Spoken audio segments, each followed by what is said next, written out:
still hear a sound. Someone's still around.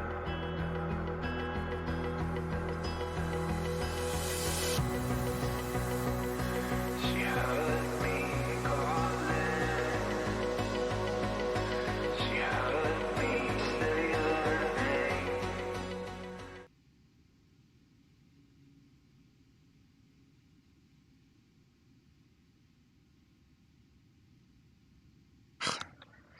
Good morning, everybody.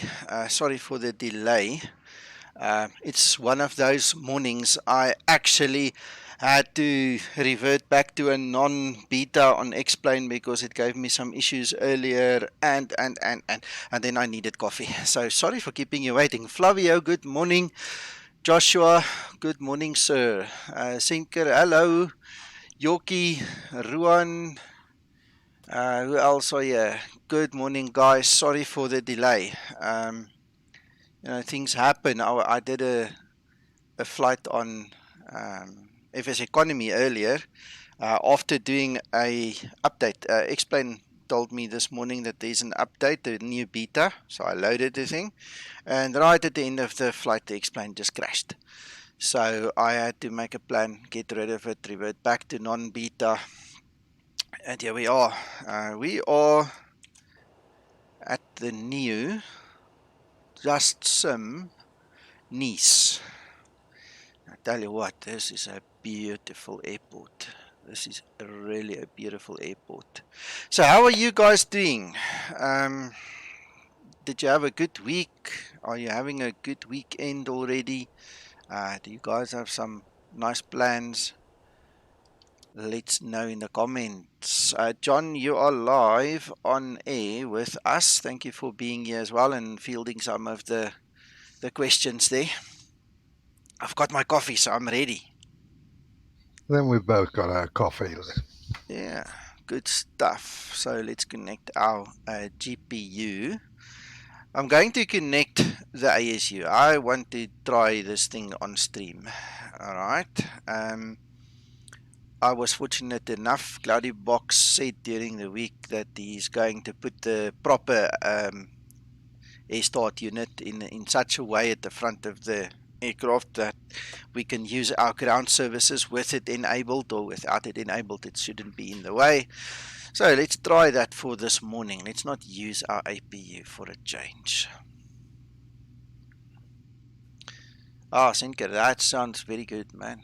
L at the FM to EGLL. Yeah, good. Let's get our service crews doing their thing.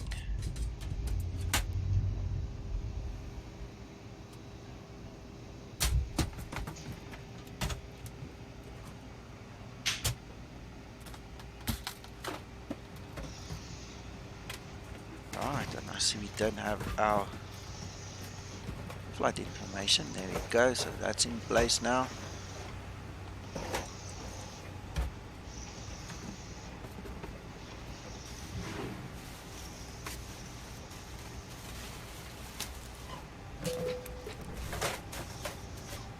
Hey Mark, good morning.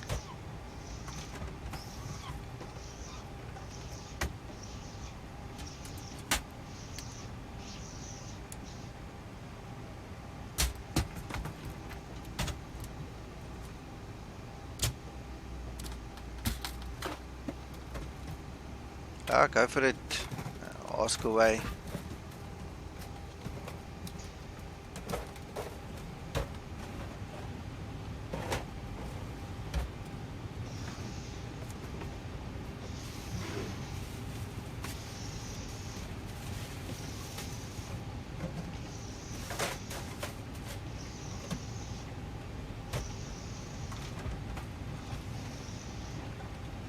Yes, I do. I have all of them.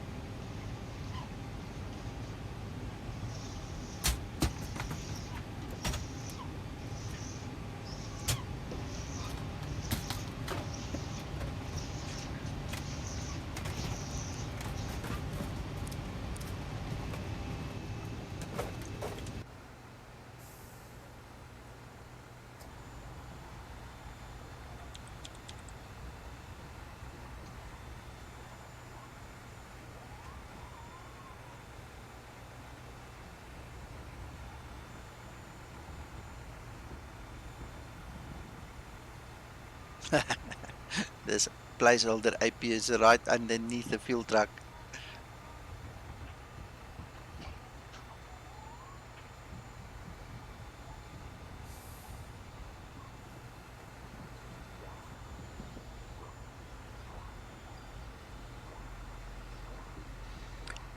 The only thing that you need to have is in your settings, sorry, I'm lying, not settings, is in your flight configuration. Under your weather, you need to make sure that you are using the custom weather file. So the way to do it is you close down Active Sky, you close down X-Plane, then you put this option on manually configured. You see that one at the top. Once you select manually configured, all right, close down X-Plane, close down Active Sky, then you start Active Sky first. When Active Sky is fully running, you start your X-Plane. Active Sky will change this option automatically. All right, and you shouldn't then interfere with it. That's the one thing that you need to do. The other thing that you need to do is any other add-on that uses weather. That means iVeo, VATSIM, NOAA weather plugin, Xenviro. It doesn't matter what we're talking about. Any weather plugin that induces weather into the sim needs to be either the weather needs to be switched off or the whole plugin needs to be off.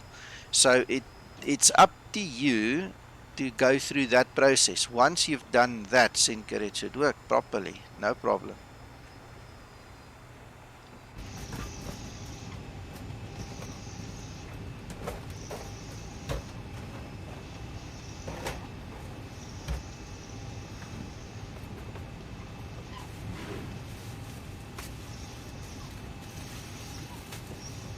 Right, I'm just getting my PDF file here quickly. We can run through what we need to set up. Our payload today is 18.3 tons. Fuel 6.7. And it should give us 66.4, which is true. That's 100% correct.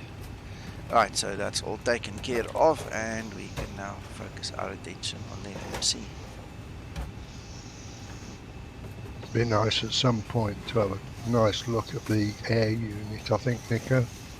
Well, the air unit isn't here yet. I don't have the model where it's incorporated yet. So if you look, let's zoom in. Oh, it's not. There we go. That's the placeholder. This is the placeholder that Daniel put in place quickly. All right. So this is the temporary one. All right. And I don't feel comfortable showing the development screenshots on my stream. That belongs to Cloudy, you know. And, so that one will come, but that's just the placeholder. I saw that hose over there earlier and I thought it was smack underneath that truck, you know, looking at that, but there we go. That's the placeholder.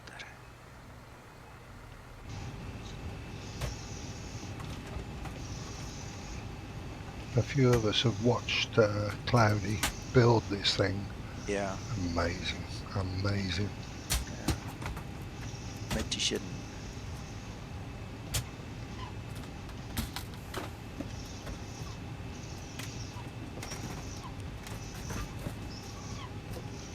Right.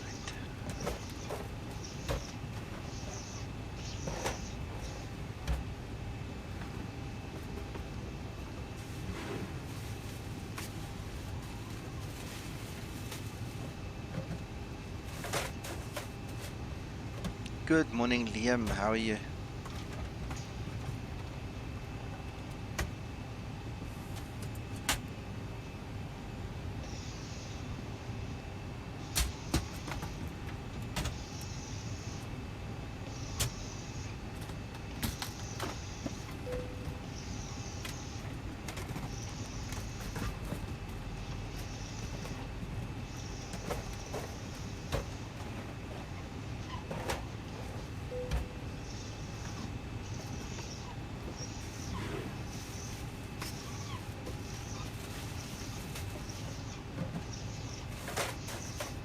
I haven't decided whether I want to do an ILS or an RNAV. You know what, just keep it simple. Let's just go for an ILS. Let's get the charts up. Let's see what do we have in store for us. John, if I forget the charts on screen, just remind me. Will do.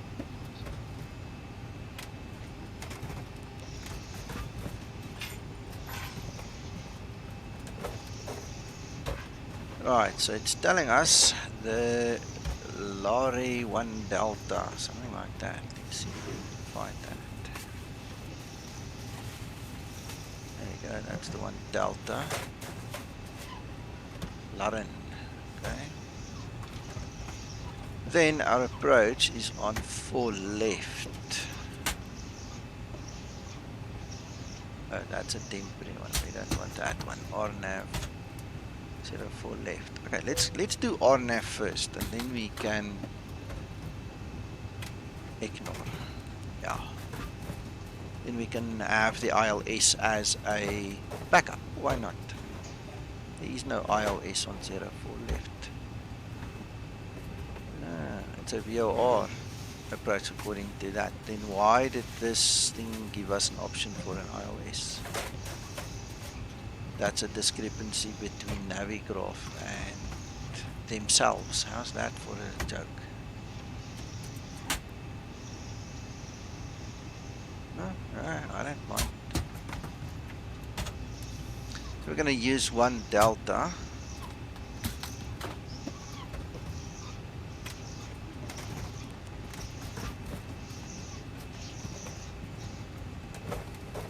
Why not? What's the difference? That's 1 Delta, that's literally 1 degree. One goes to ignore and one goes to lattice. 1 degree difference, okay. Ignore, now we want that one. The Delta.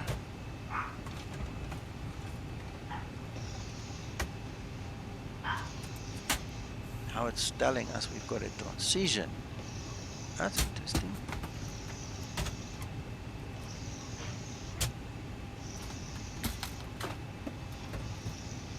Don't let that coffee go cold this morning. Nah, no.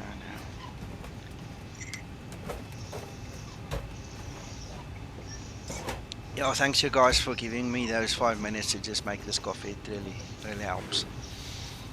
Okay, so what is this transition about? I don't see any transition here. I'm missing something horribly.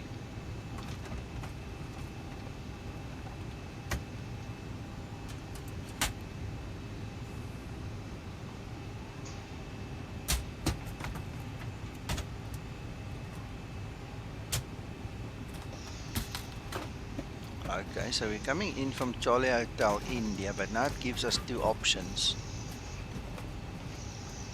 We won't know until we see. Let's take the first one and let's go have a look. Let's see what is this one telling us.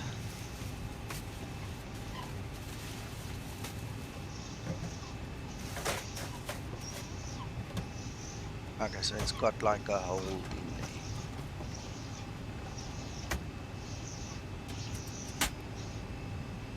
And there's a double up.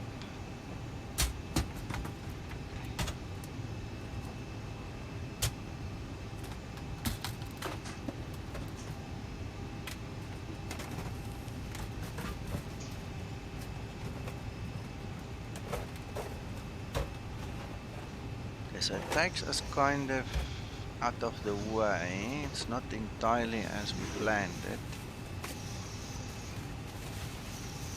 There's aerobic over there. So this one goes to SOVUB. Man, these words.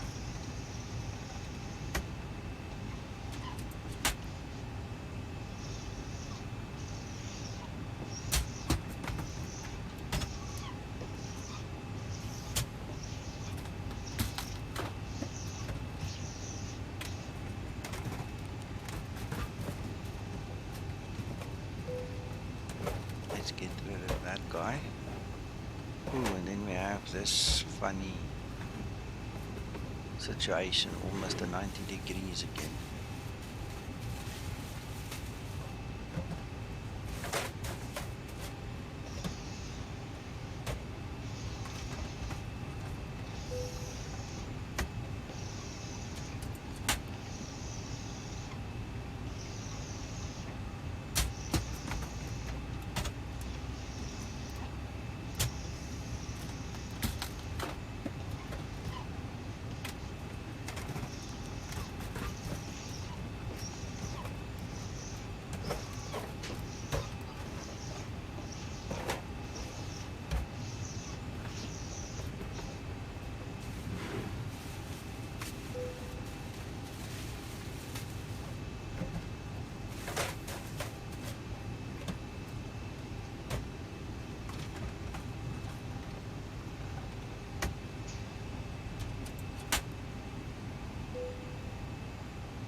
Right, so the hold is gone. Step back a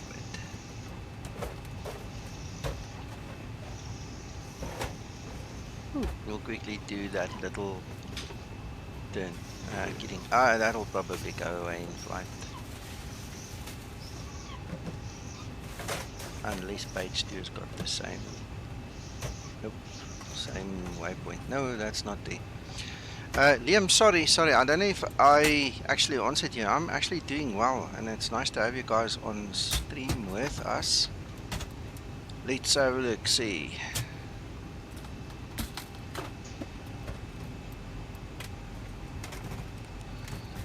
Where are those charts again? Are we done with the chart? Not yet, not yet, not yet.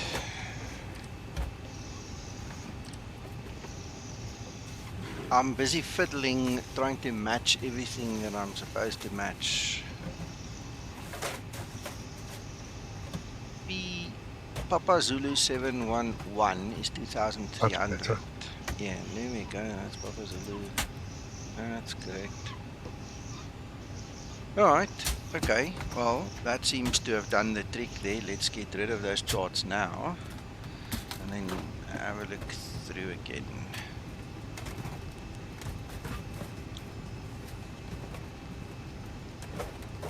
Beautiful turn.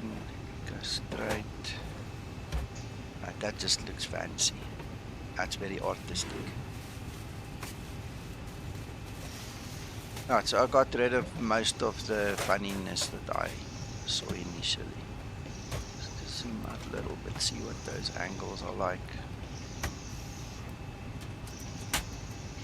Yeah, that's manageable. That's perfect.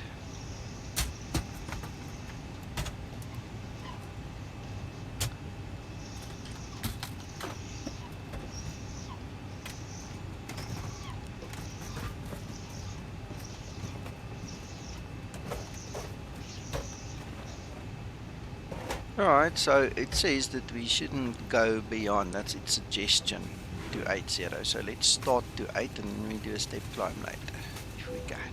Alright.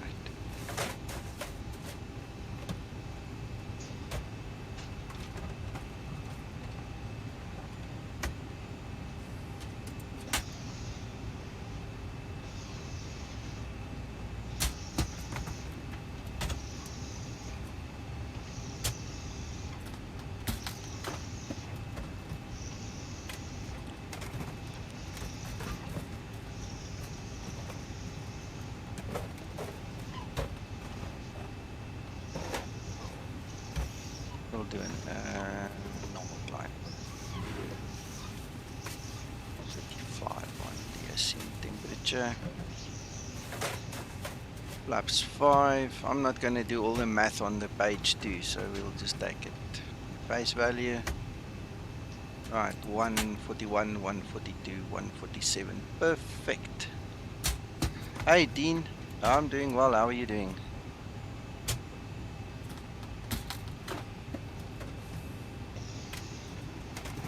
Alright, one step closer to takeoff. Let's swing over and let's get the backs on board.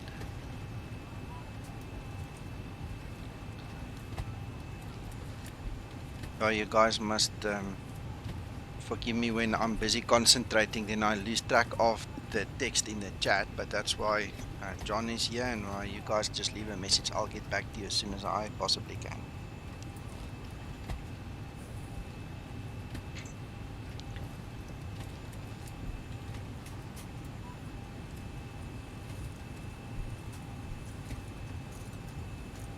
Alright, our current QNH should be 1017.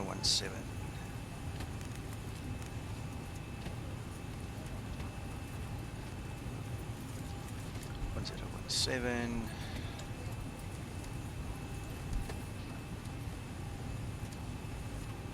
Alright, 147. And what is our runway? Guys, the wheels on board.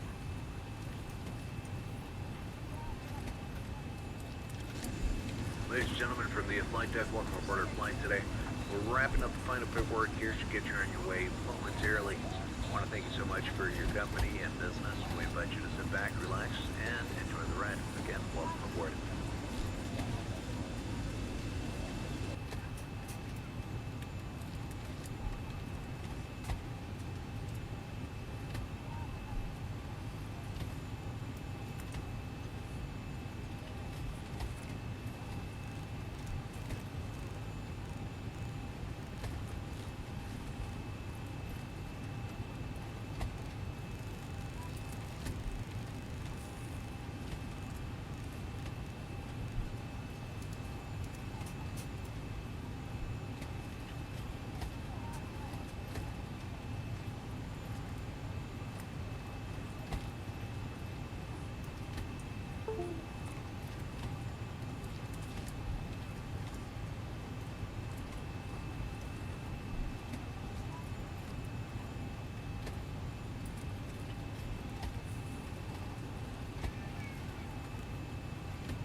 Captain has turned on the fasten seatbelt sign. We do ask that all passengers take your seat at this time and please fasten your seatbelt.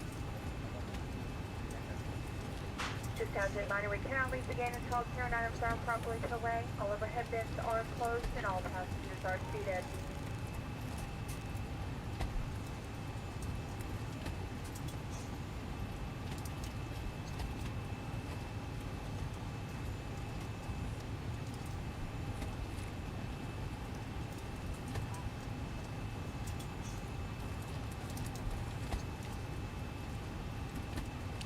Right, so this airport elevation is 7 feet, so we're going to keep that at a cool 0.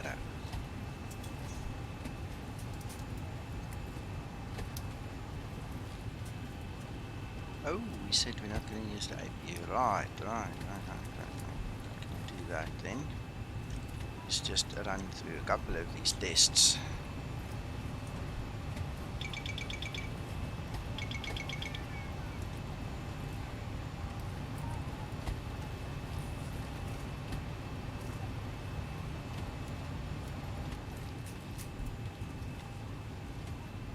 Flight slow. Pull up. Wind shear. Wind shear. Wind shear. Terrain. Terrain. Pull up. Obstacle. Obstacle. Pull up. Airspeed low.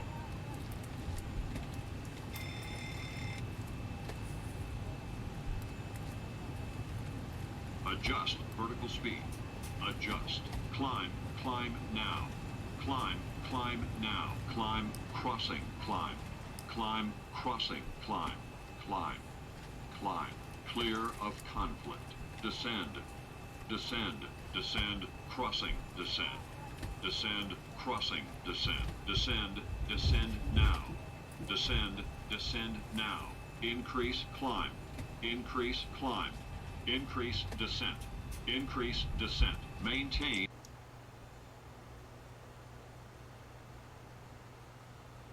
Maintain. Monitor vertical speed.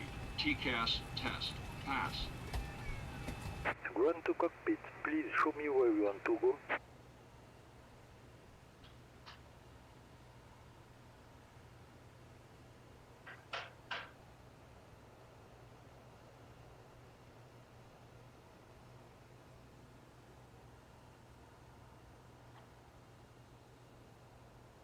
Let's give ourselves some options. Let's push a little bit further back. I haven't actually checked the chart and what the actual taxi situation would be like, so let's give ourselves some room. Ground to cockpit, tow is driving up. Okay, so I'm going to wait until the tug is connected to the actual aircraft before we throw the starter switch there. Just make sure everything is in position, packs will be off, everything else should be fine. Flight attendants prepare for departure, cross-check and all call, thank you.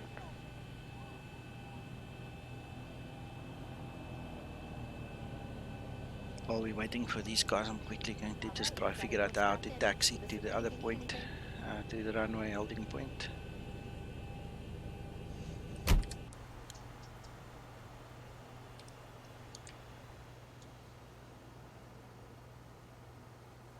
Okay, all doors and hatches are closed, ready to connect.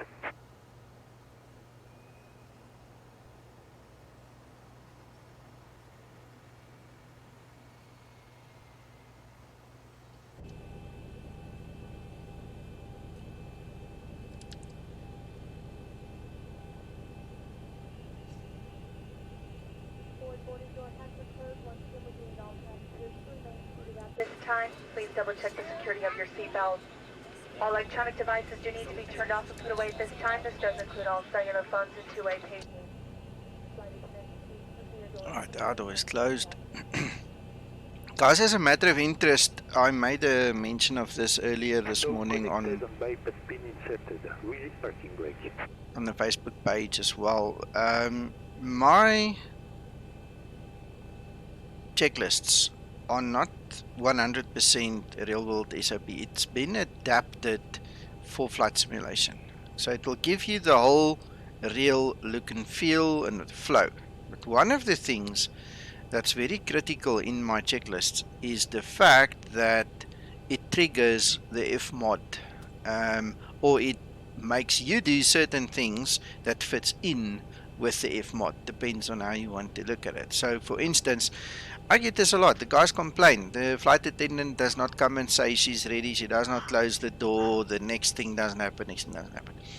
So, I mean, it's in the checklist. If you just follow it step by step, and I mix and match some of the things because I can, because I'm able. But if you're actually learning how everything works, guys, that's a good recommendation. Just go get the checklist and run with it. PRM 002. The reserve fuel is actually legislated.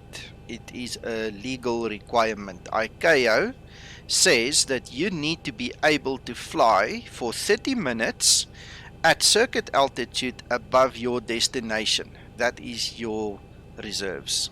Alright?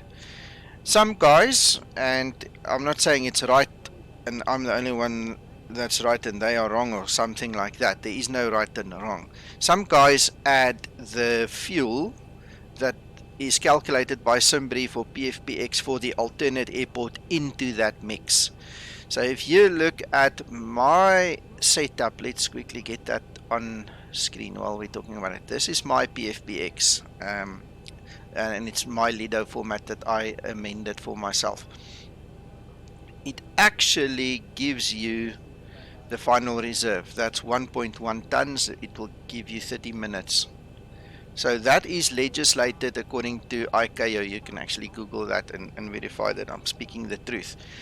But a lot of guys add the 1.4 in there, and then they would add 2.5, in other words, for the reserve fuel. What's going to happen is this caution light with the word fuel, exactly as you see it over there, which I'm going to show you now.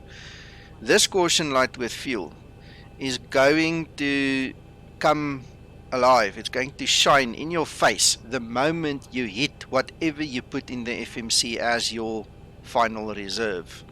Now, I don't like to get a fuel warning when there is still another hour or more left of fuel in the aircraft, you know, or however I've worked it out. So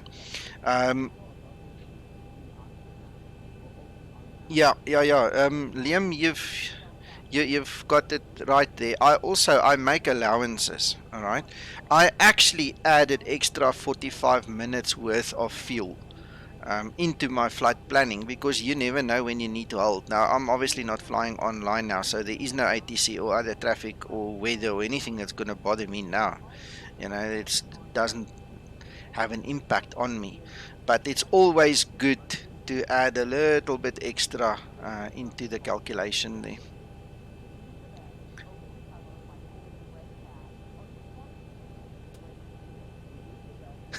Terrain head pull up, that's a cool name. Hello, good morning, welcome to the stream. We're just about ready for the pushback now, but before we push back, we need to start our engine. So I'm going to start my elapsed timer there, and then we're going to look at the situation. We can obviously see we've got some nice duct pressure coming from our ground air unit.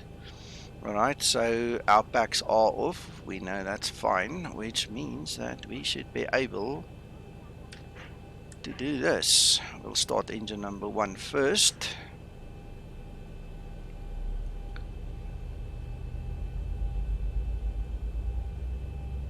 And the same applies as usual as if the APU was running. We're going to wait for 25% there on N2, and then we're going to introduce the fuel.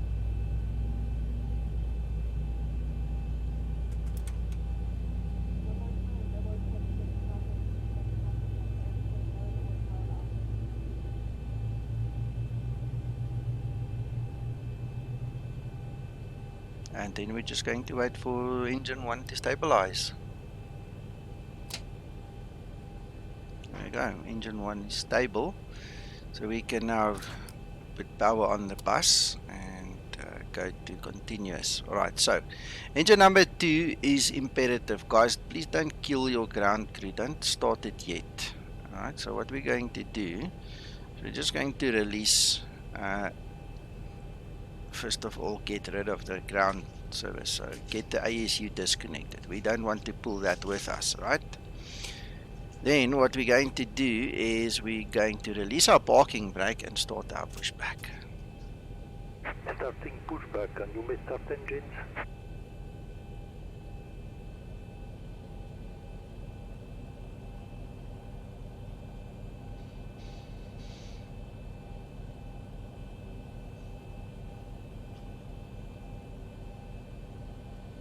Alright, so now we're just going to sit here and look pretty until everything is in our favor again. So there you go, one engine standing still, one engine.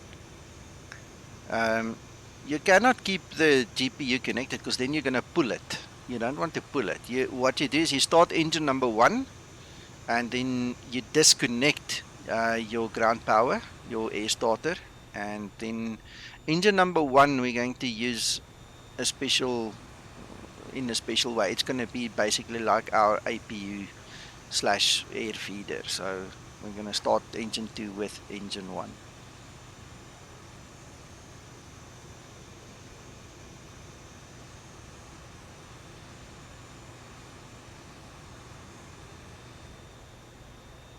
Right, and then what I'm going to do is I'm going to use this taxiway over there.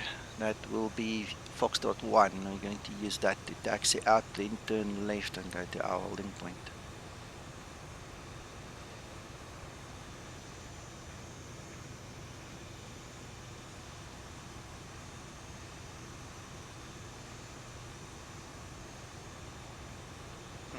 PRM, it's difficult to say because that all depends on your atmospheric conditions. But a rule of thumb for the 737-800 is approximately 2,400 kilograms per hour. That's 2.4 tons per hour. That's just for a quick calculation. But it's better to let SimBrief or PFPX work it out for you if you've got the correct setup in them. So much more accurate than a rule of thumb.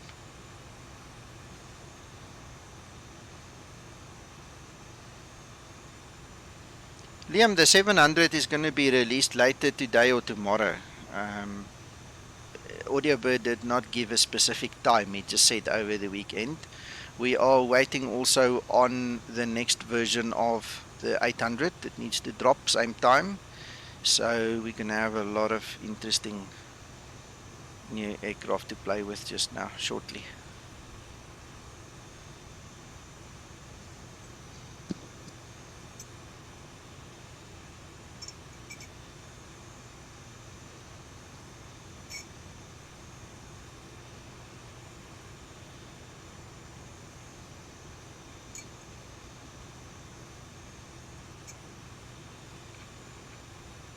Operation complete.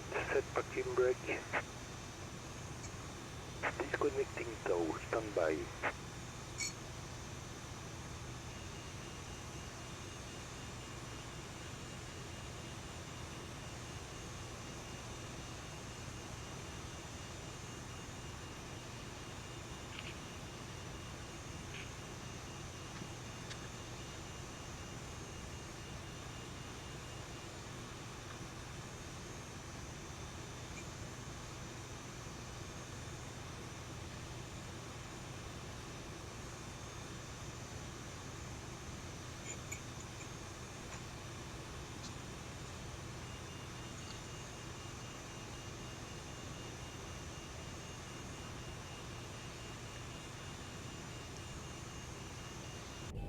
Okay, guys, so Tow is disconnected and bypass pin has been removed. Hand signal of the lab. We'll see you next time and have a safe flight. thank you, sir. Thank you for your services. Okay, we now have one of two options. We can either start engine 2 right now, or we can actually do a single engine taxi to the holding point and then do it there. Now, if you read the SOPs from the different carriers, as far as I know, United is one of them. Depending on the airport, they actually do the one engine taxi thing. A lot of the guys do that to save fuel. I mean, you can imagine the dollars that you can save just, by not running both engines to taxi. Now, as this is a simulation, we don't pretty much care. So in order for us now to start the engine, we need to look at our duct pressure first. And the first thing we need to do is we need to increase our duct pressure. And the only way to do that, and it needs to be at least 30 to 35%. I think 35% is like optimal. Alright, so there we go. That's at 35%. Let me zoom in there. Let's go back. Right, you can see there it's at 35%. Right, so once you have 35%, and by the way, you do that by just increasing in the engine number 1 fuel, or the throttle. Put the throttle lever forward, get to your 35%, and then you should be able to start engine number 2.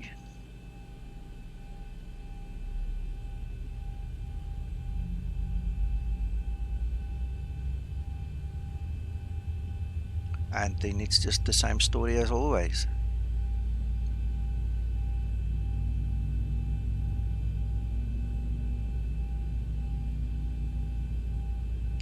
There's 25, and we can introduce our fuel, and then we wait for the engine to stabilize. While we're waiting, might as well start setting the flaps. There we go, stable. Put the bus, power on the bus in the correct way. We can then go back, add our packs, do all the other valves. Sorry, that needs to be down. Start our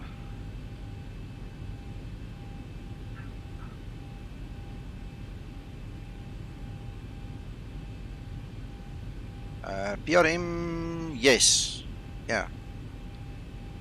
No, sorry, no, not technically correct. Let me go back there. Sorry, I had to think about that for a second.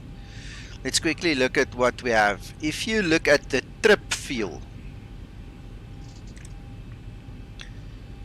menu, let's go to the index here, preferences.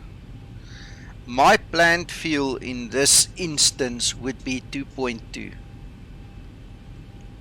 because that's the trip fuel. That's the actual trip fuel. Alright. Alright, so we've got the block fuel is the total amount, which is it was 6.7. We've used up some 100 kilograms here, so there's 6.6 left. The planned fuel is our trip fuel. That's our reserves, is 1.1, and obviously the cost index is just what it is. So that's the way I work it. The trip fuel is what you put in plan. Okay, and that's your block fuel. Okay.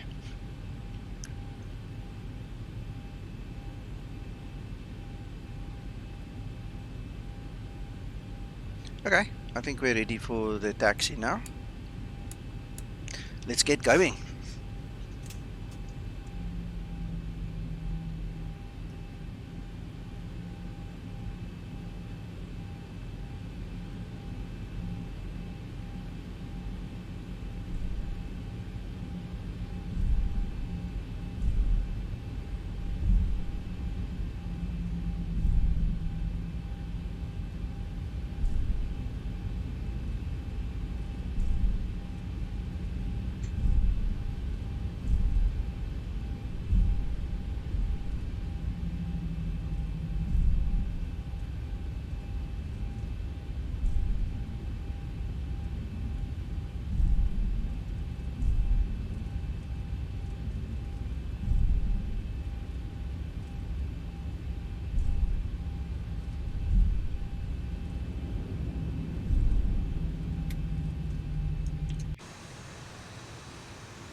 PRM, one more thing. I'm continuously thinking about what you just said. If you go to your tablet and you go to your fields over there, that is where you put your block field. You see the 6.6, it was 6.7 earlier.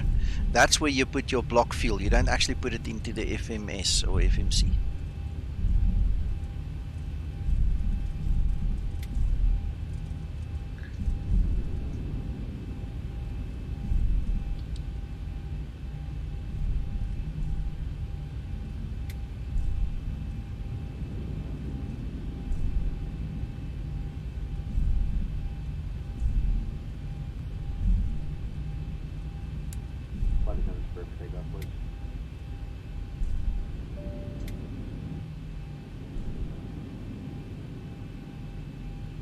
Okay, the cabin is secured. Have a good flight.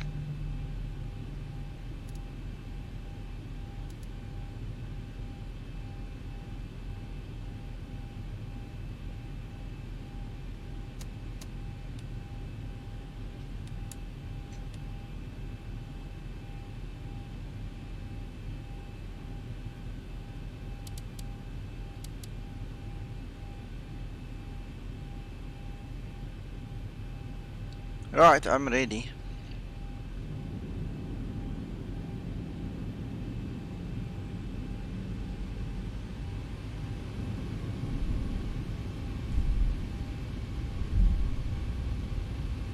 Approaching 2 right.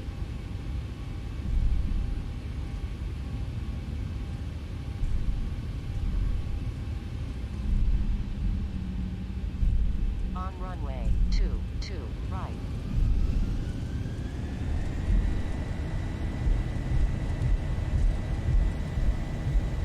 Hi, did you disconnect? 80 knots.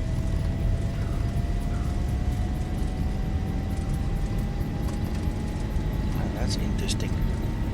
I think it's because my throttle is getting old now. There you go. I have to make so pretty sure that everything is exactly in the right place, otherwise it's not synchronized on the hardware throttle and then it goes haywire.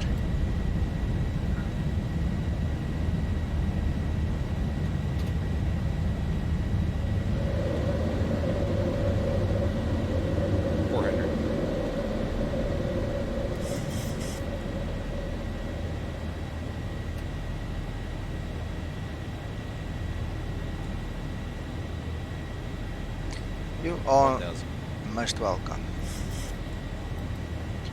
Guys, I'll try and answer as many questions as I can. What I don't know, I'll tell you. I'm not the person that's, having any issues with pride and ego. So then I'll just go ask one of the team members, or, and most of them are real world type rated pilots, so it's easy enough to get an answer.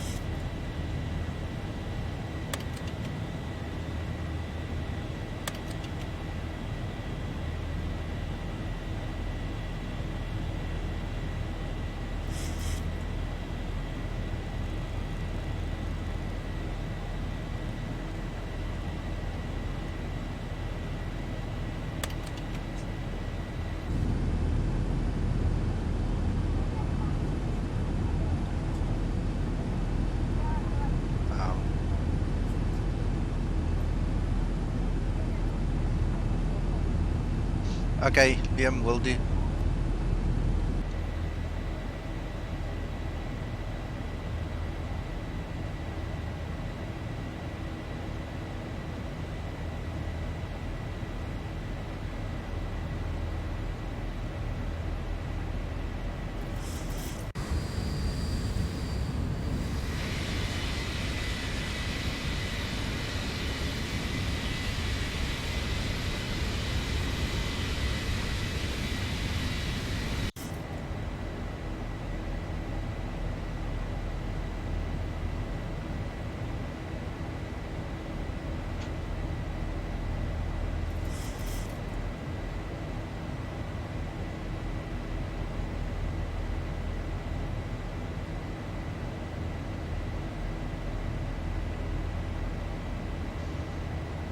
Yeah, PRM, That is a pity. I think sometimes it's necessary for a corporation like Boeing to, you know, just be brought back down to reality, because any human being, not just companies, any human being, when it goes too well for too long, you forget certain basic principles and certain things, you know. And it's good to get a good thrashing and a whacking of some sorts. It's not good that people die in the process, I'm not saying that, but it's good for the company. They'll come back and they'll fix it, and they'll be a better company for it, you know. But there's probably one or two guys that had to learn a lesson in the process, so good luck with that. And you know, they won't take it to the next level where they destroy themselves, you know. So part of the problem that I have with all the hype and all the wannabes that are making, you know, wild accusations and stuff is, you know, it's all just talk.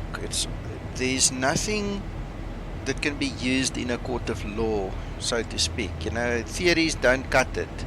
And once we get to the court of law and the actual scientists and engineers and these guys have to now put their story on the table, we might be in for a surprise. There's also the whole notion of training with the guys that might not have been up to scratch. It could be that they have a lack of education. It could be that they have a lack of hours, you know, compared to other guys. Because if you look at American Airways, for instance, they had, I think, 3 incidents.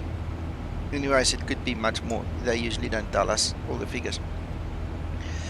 So even if they had 3 incidents, nothing happened to them. They simply flicked these 2 switches, switched off the trim, took control of the aircraft, flew it and landed safely, no problem. I don't understand why it can be so difficult for anybody to just realize you need to get the stabilizer trim switches, you know, just whack them off. I'm not an expert in the whole process, but that's in a nutshell what I was told. You just switch it off there, you take control of the aircraft and you go. Now obviously there's a point of no return. If you do it too late, you're gonna die. So I don't know, man, it's difficult to say. We can guess and gossip and tweet and go crazy all we want to. The moment it gets to court and the actual scientific stuff is put on the table, then we'll have a better idea of what's going on. Somebody mentioned to me, just one last thing, somebody mentioned to me the average flying hours that is in the cockpit in terms of a pilot for American is between 3,000 and 5,000 hours. We don't know how many hours the other guys have. A lot of the African countries, for instance, make use of very young pilots. So it's guys with big heads. Almost said something else. It's guys with attitude, guys with egos, and not guys with experience, you know. So I'm not saying that's the alpha and the omega of the story, but that is something that I'm seriously wondering about, if the guys actually had the hours and the experience to handle a plane like that. And just on that ticket, Boeing's gonna get away with it, if they can.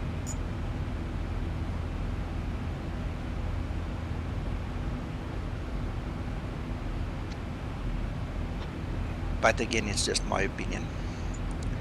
I don't know the facts, and we'll see what happens.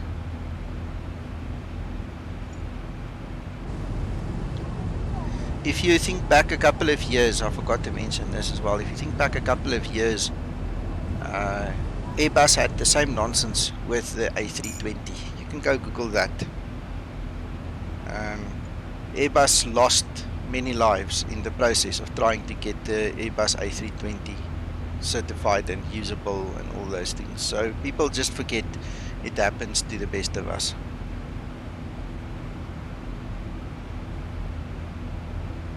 PRM, that's the wrong place to do that. You can't do that, not with a Zibo. It's going to mess the Zibo up completely. You have to set